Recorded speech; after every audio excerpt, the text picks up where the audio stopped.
L'Ecclésiaste chapitre 8. Qui est comme le sage et qui connaît l'explication des choses?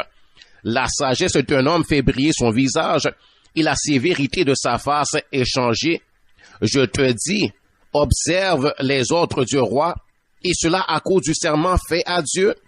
Ne te hâte pas de t'éloigner de lui, et ne persiste pas dans une chose mauvaise, car il peut faire tout ce qui lui plaît, parce que la parole du roi est puissante, et qui lui dira, que fais-tu? Celui qui observe le commandement ne connaît point de choses mauvaises, et le cœur du sage connaît le temps et le jugement. Car il y a pour toute chose un temps et un jugement, quand le malheur accable l'homme.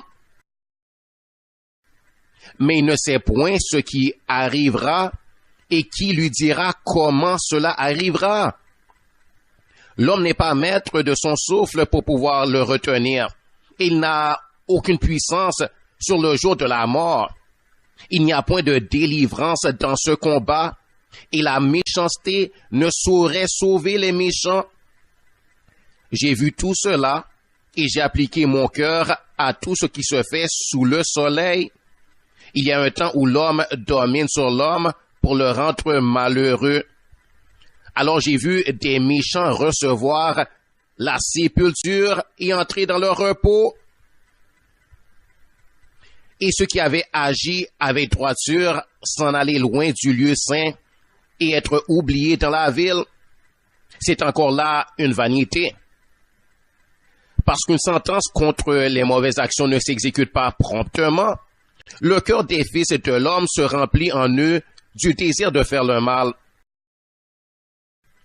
Cependant, quoique le pécheur fasse 100 fois le mal et qu'il y persévère longtemps, je sais aussi que le bonheur est pour ceux qui craignent Dieu, parce qu'ils ont de la crainte devant lui. Mais le bonheur n'est pas pour le méchant, et il ne prolongera point ses jours plus que l'ombre, parce qu'il n'a pas de la crainte devant Dieu.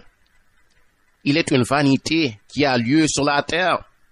C'est qu'il y a des justes auxquels il arrive selon l'œuvre des méchants, et des méchants auxquels il arrive selon l'œuvre des justes.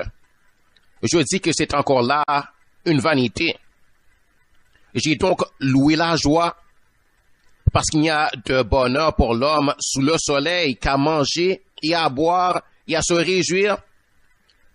C'est là ce qui doit l'accompagner au milieu de son travail, pendant les jours de vie que Dieu lui donne sous le soleil.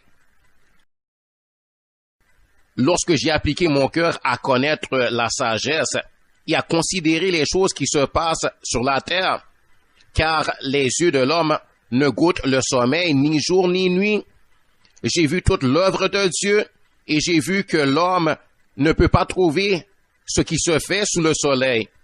Il a beau se fatiguer à chercher, il ne trouve pas. Et même si le sage veut connaître, il ne peut pas trouver.